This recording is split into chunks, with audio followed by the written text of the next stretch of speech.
Now listen, I was not going to do this again. I thought about it.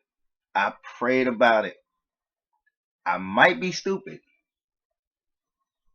but we had to.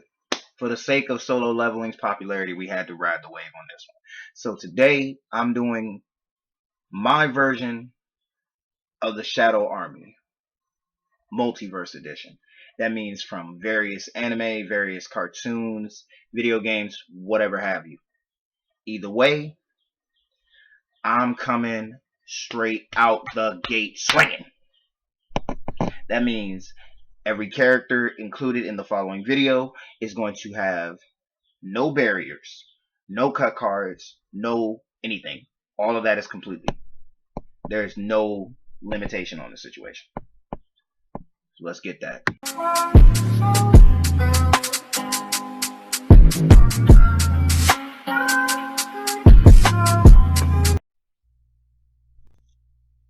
Alright, so let's go ahead and give y'all, just like I said in the beginning, this is a no holds barred shadow guard.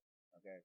Now, to be more specific about what that means taking in every bit of context that the Shadow Army Jinwoo uses.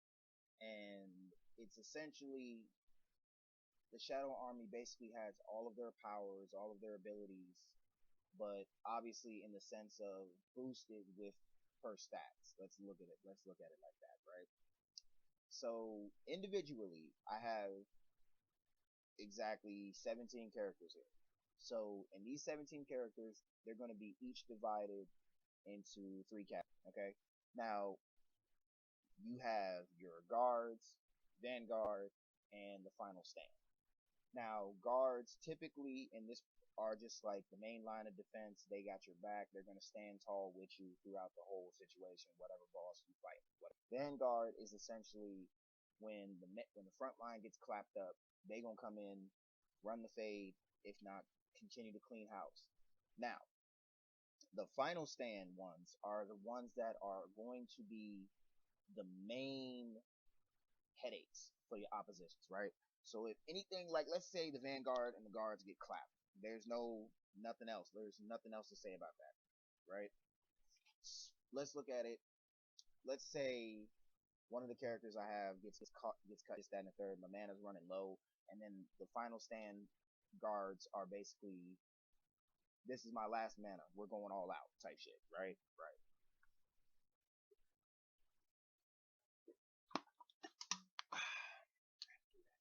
So let's go off with the guards first. And like I said, when because I realized when Jinwoo uses his shadow guard, when he takes his opponent's shadows, they still maintain all their abilities.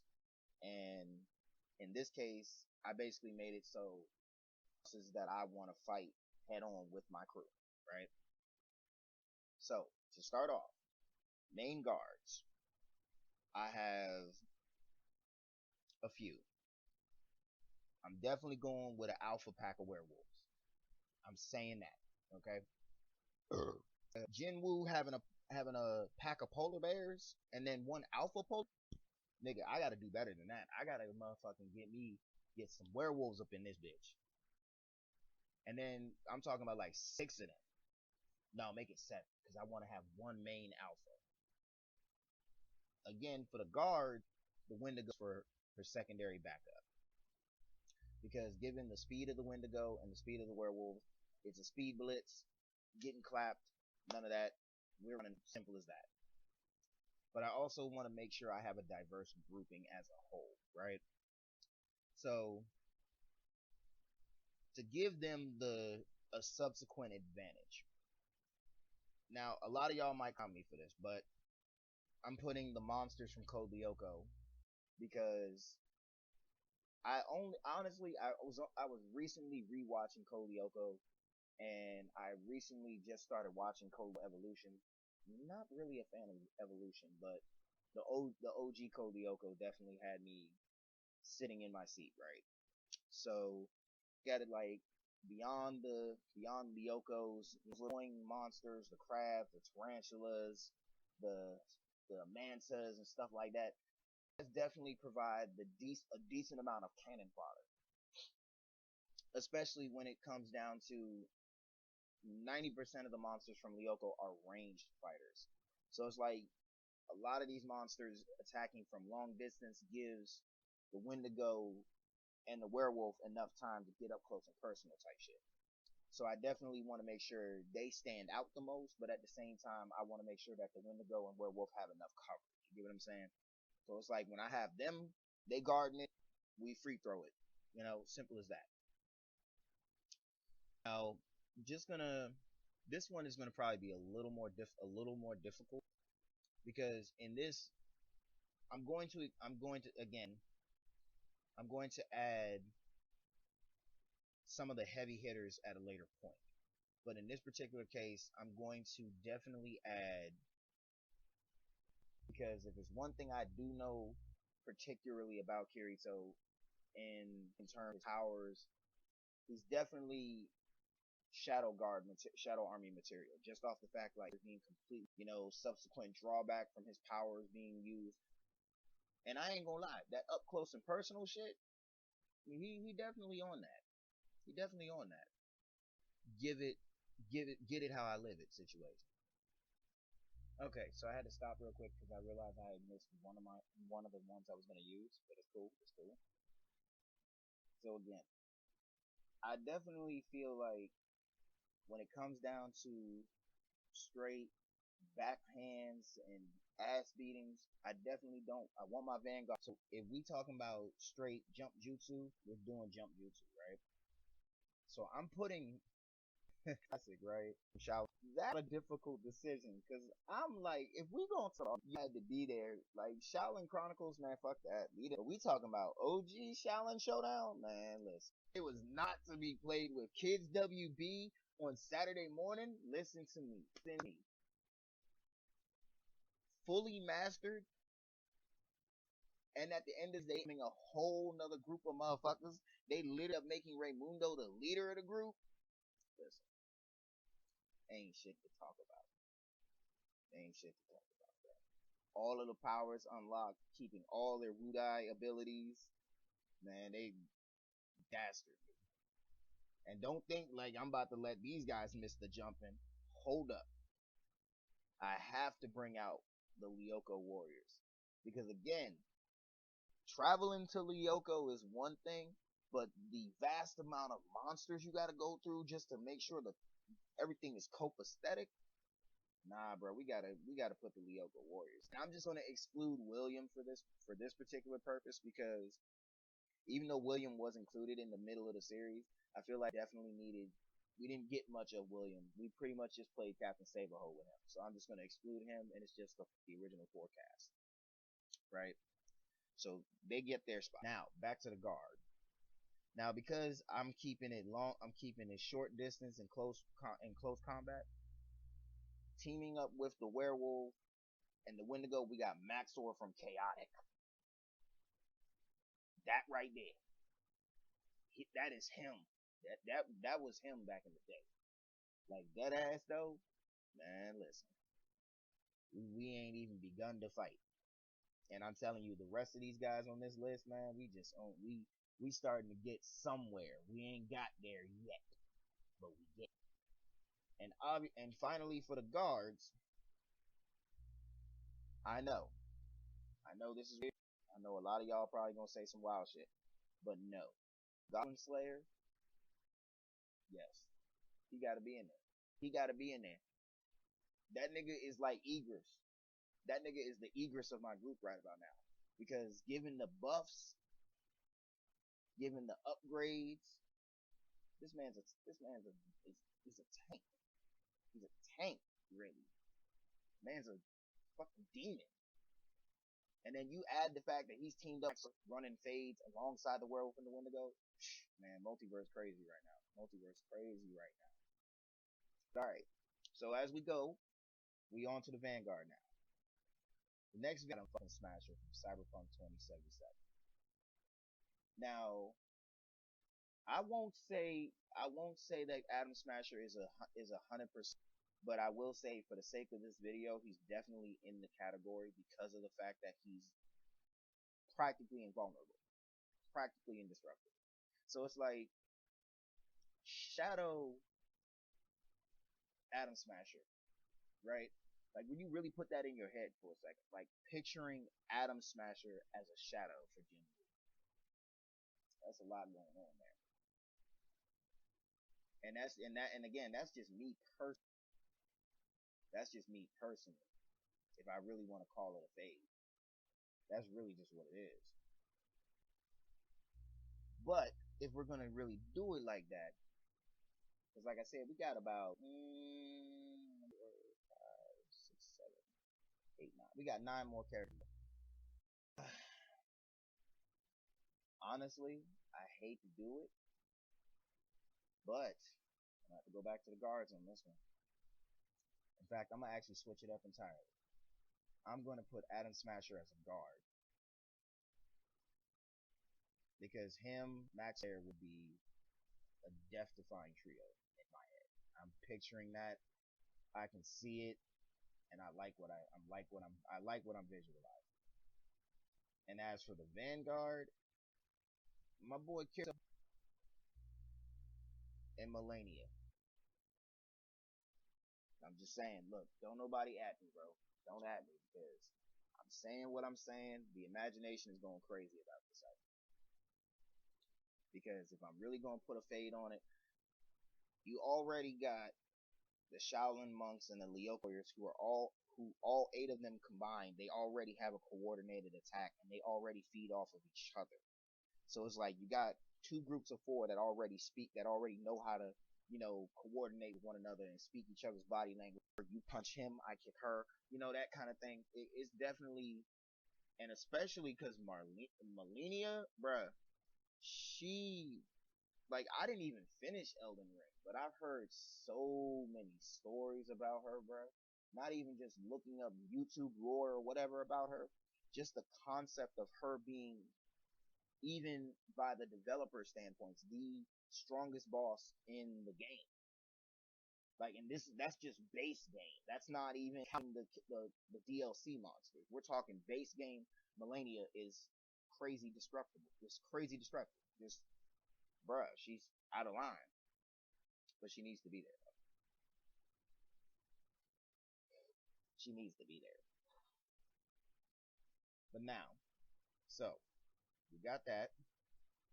Now, for the sake of argument, I'm gonna put Escanor from the Seven Deadly Sins as the Vanguard as well. Because with Cruel Sun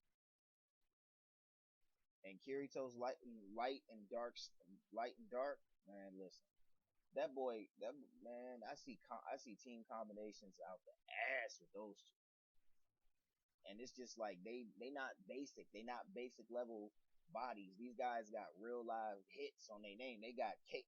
Like, how many hats has fucking Escanor caught in Seven Deadly Sins? How many hats has Kirito caught in Sword Art Online? Like, them two catch heat. Like, they really their universe's biggest op. They are really the biggest ops of their universe. Straight up. But again, we got 7 more. Oh, y'all gonna hate me. Y'all gonna hate me for this. Honestly, the last of them, I'm gonna be real. OG Dragonoid. The OG Drago. I'm where I'm not crazy. I can admit this is a crazy idea. There were consistent transformations, and that you take away the transformations. If you take away the dragon, even base form Dragonoid, there's no discussion on that. There's really no discussion on that. Because I want to add at least one more, you know, passionate heavy hitter, I'm going to add the Warhammer Titan as a guard. Now, even though we didn't see too much when she was killed, but think about this for a second. Now, if Jinwoo were to absorb, were to take her shadow, you would not only be able to have what is considered one of the strongest 9 Titans in the game. Okay? You take into consideration she's practically invulnerable. The only way to do damage to her is with the hardener. And above all else, her versatility with several different weapons. And considering she's, outside of Eren, the second to last wielder of the Warhammer Titan. And then adding the context, the only drawback with the Warhammer Titan is where you hide at. Like hiding the body in the cocoon. Now, admittedly, a small army of Lyoko monsters. So let's say 30 of them. And then you obviously got the werewolf and the Wendigo blitzing whoever's coming up, while Maxor, Goblin Slayer, and Atom Smasher are for the fire. The Warhammer fits in with them because she not only can hide herself away from the situation, but she can also continuously provide cover fire alongside Atom Smasher, while everyone else is getting speed blitzed, and have little minions enough to keep her protected, and have some minions in the back to protect her. So I think it's a pretty good fit, to be honest with you. And now, finally, oh my god, I can't believe I'm doing this again. Before anybody says anything, I'm not gonna use Godzilla and King Kong. I'm gonna tell you that right. I'm doing that. In fact, I'm gonna do something much worse. -1.